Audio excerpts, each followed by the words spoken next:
Hey guys, welcome back to the Interceptor. I'm here with another war video. So this is going to be Season 18 War number 7 against Gold Saint or Exod. This is again in Tier 1, I believe. Let me just confirm that. Yeah, Tier 1. So even though we lost last war, we still remained in Tier 1. So now for Path 1, Section 1 we're going Path 3, and then Section 2 we're going Path 5, and then we're also taking that Warlock. So again, they have a Mojo boss with flow, so nothing any different there. And we are going to take in almost the same team. So we're going to be taking in Guillotine, Quake, and Magik, yeah. So we swapped out Namor for Magik. And Magik has 1 or 2 fights. Definitely 1 I can remember, but maybe 2. So yeah, we are taking Path 3, and normally you can't Quake Loki because he has natural power gain when he's awakened.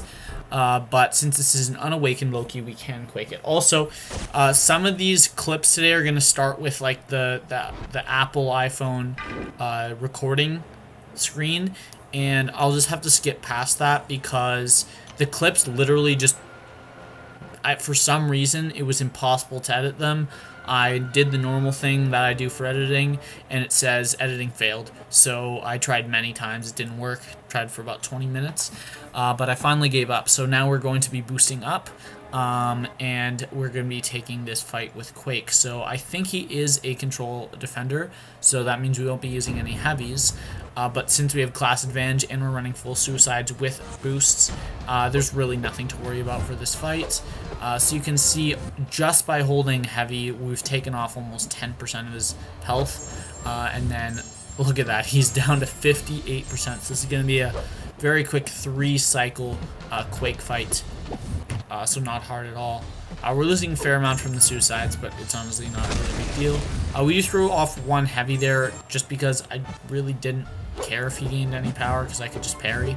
And now he goes down with only like 45 seconds in, or 35 seconds I mean. So very clean fight. And now we're going up against this second node, and on the second node it is a Voodoo. I believe Voodoo's also a control defender. There are better nodes to put Voodoo on. I think that this, because of the fact that Oscillate's such a joke to fight against, I think when you're throwing away a diversity placement like this, maybe putting him on Path 3 isn't the smartest thing. This guy's also running unfazed, but that doesn't really matter because we're not hitting him, so the evade doesn't actually do anything. But yeah, again, we have class advantage, just like the last fight. We chose not to heal because it's a better value to use your heal, like your potions, while you're not boosted. So I'm going to wait until these boosts fall off and then heal up because I'll get more health out of it. And now he goes down in around the same time as Loki. So very clean Section 1. Can't remember if we take this mini or not. It is a rogue, so yeah, I guess we do take it. That makes sense. So rogue on this node, it is a rank 4, and I believe rogue is also control, to my knowledge. Yeah, I remember Dreamin's video where, yeah, he was complaining about fighting rogues left and right on Aegis Heavy. So yeah, definitely a control defender. But also a rank 4 defender, which kind of threw me off because I was not expecting that at all.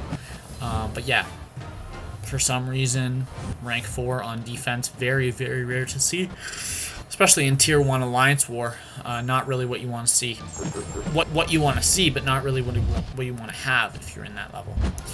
So now, very, very simple Quake fight. The only hard thing about it, the only difference between this fight and the other Path 3 fights is that this one has Limber.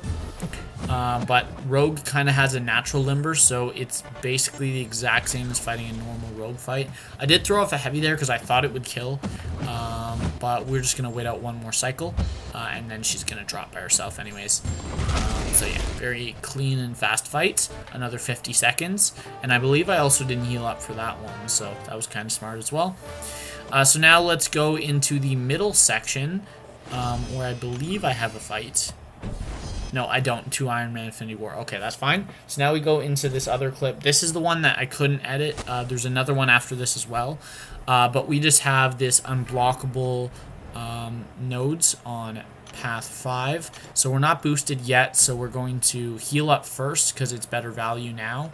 And then we are going to boost up. So we are using a decent amount of items in this war, but again, I don't care if I use 15 items every war as long as I don't die. And we're going to use attack bonus, or attack boost, health boost, and attack and health boost. So just to make these fights a little safer. There's a Punisher and there's a Heimdall on the second node.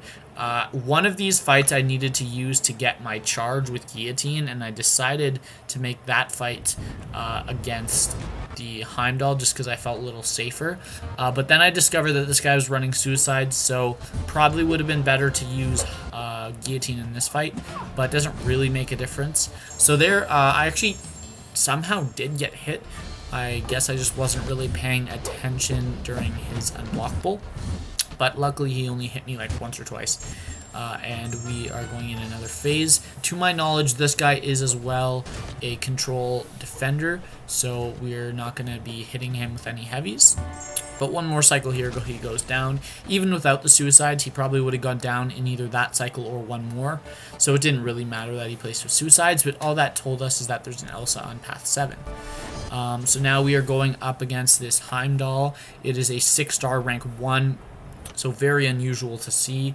Are we going to bring in... Yeah, so good. We're going to bring in Guillotine, and due to the fact that he is a control defender, we are going to choose not to activate the crit pre-fight because there's not really any reason to. So the only real thing you have to worry about is getting off his charge. So what we're going to do is I'm going to let him throw the L1, and then we're just going to wait out the unblockable when he has it, because I'm in absolutely no rush for this fight. I didn't time out against a rank 2 on a fight with more health, so I was in absolutely no risk of timing out. All we really want to do is line up the unblockable with when we have to parry him. So there I did rush in and get parried, but it doesn't matter because I've an awakened guillotine, so it doesn't make a difference. There I decided to go for a little bit of a risky intercept just because I wanted to have him throw a special during the unblockable. So there we hit a nice parry. We get another combo meter up, and we push him to just barely a special 1. So this is a very slow fight, even boosted, but it doesn't really matter. We go for another nasty intercept there. We hit that.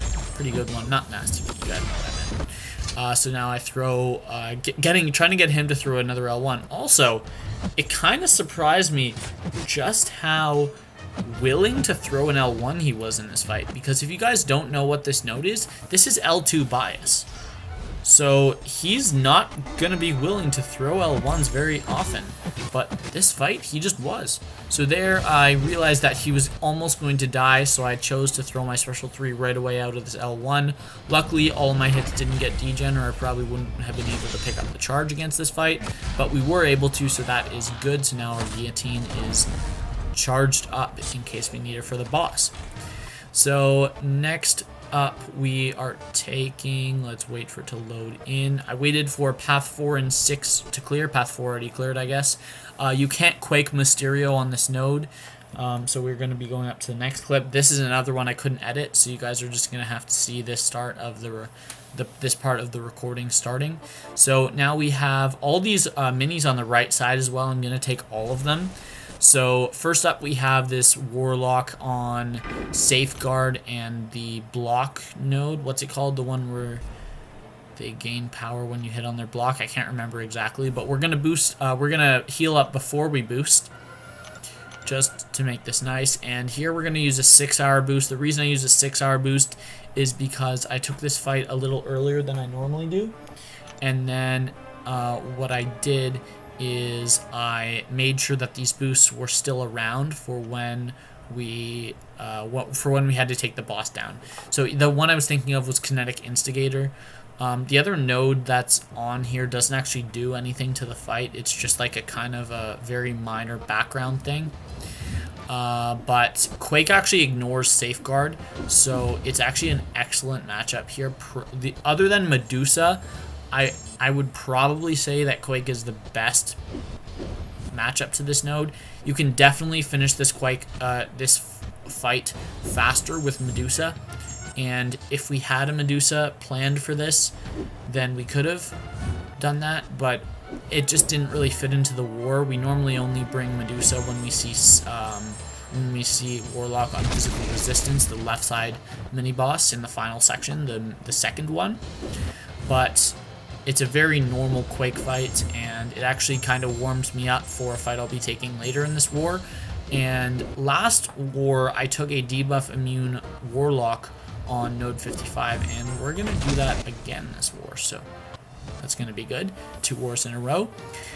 So that fight goes down very nicely. We didn't take any hits or anything like that. And first up in the final mini-boss section, we're taking 4 mini-bosses in this one boosting session, is this Dormammu on the right side on counter tactics, and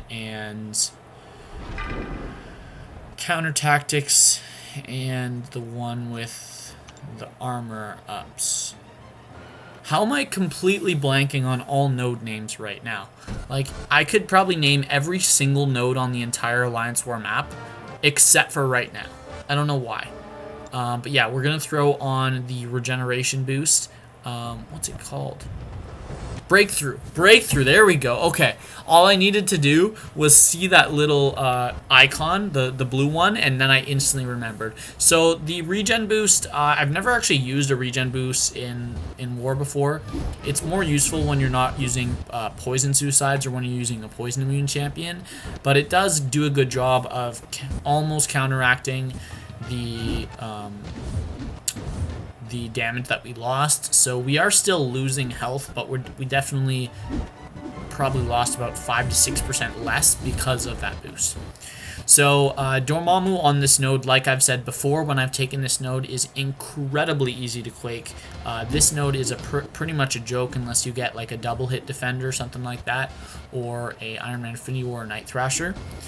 But it's a very, very straightforward fight. Dormammu's very easy to Quake, and class advantage as well is helping, and the damage is getting reduced a bit by the armor up, but it's not significant enough to make you time out.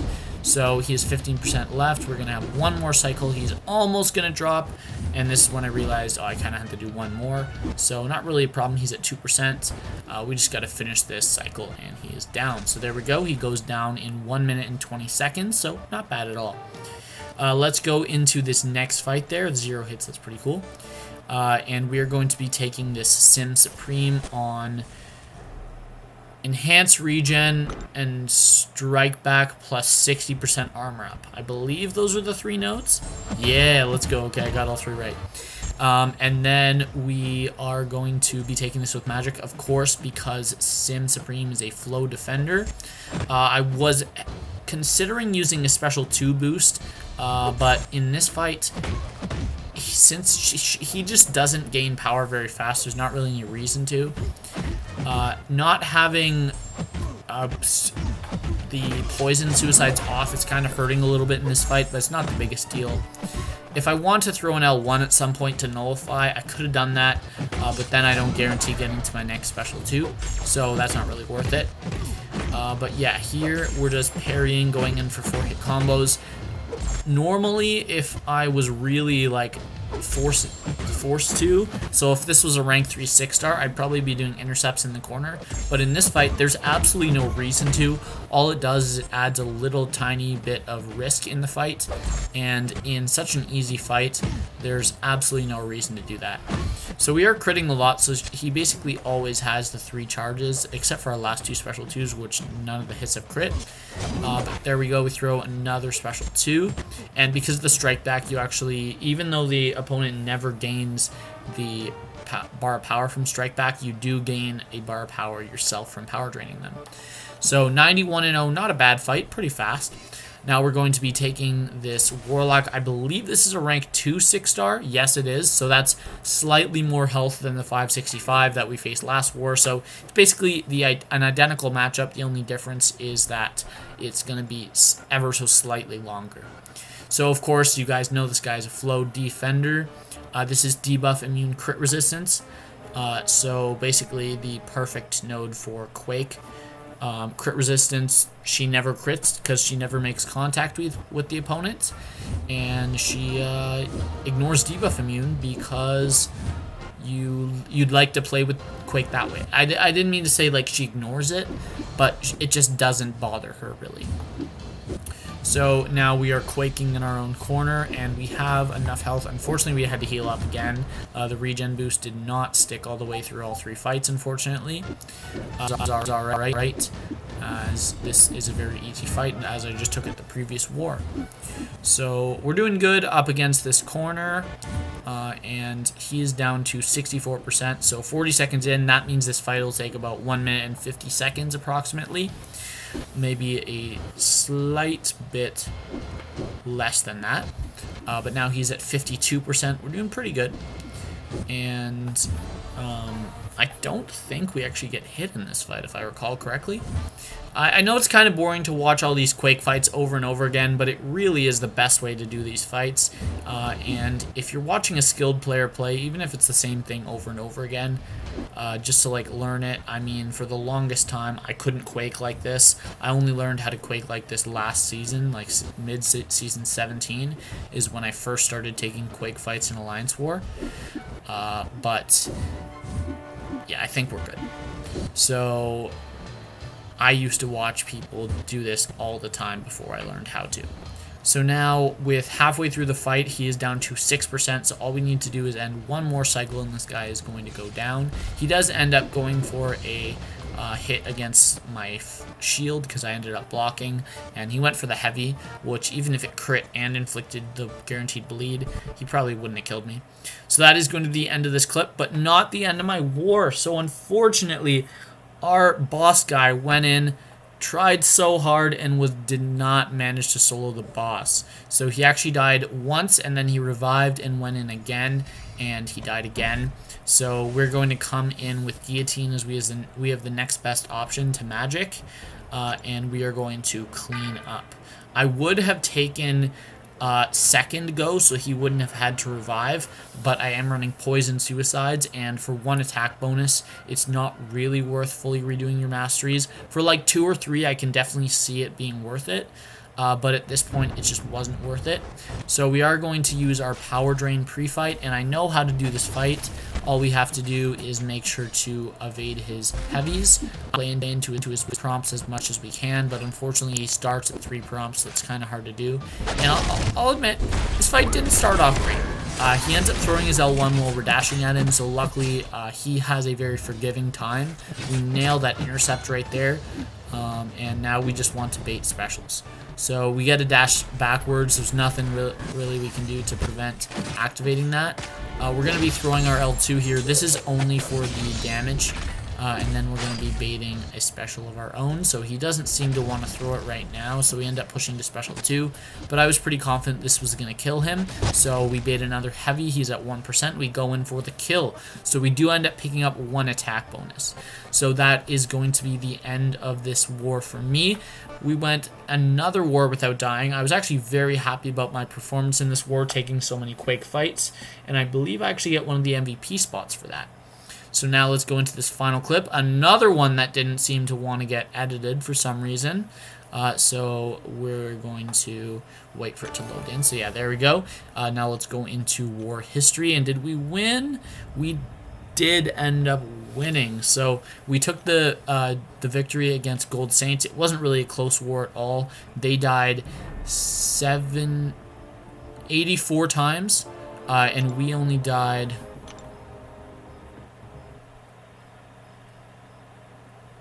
We only died 24 times. So we did end up getting the second MVP spot. So Indrik, shout out to you. I don't know how many. He ended up picking up 7 attacker kills. I got 10. don't really know why he's ahead of me, because my attacker and defender kills total more than him, but that's alright. Also, who else was the other MVP? I kind of skipped over them. I'd like to shout out everyone. Eloy Gobbo, shout out to you. Great war. So yeah, we took home the W, and that makes us 5-2 on the season with 4 deaths.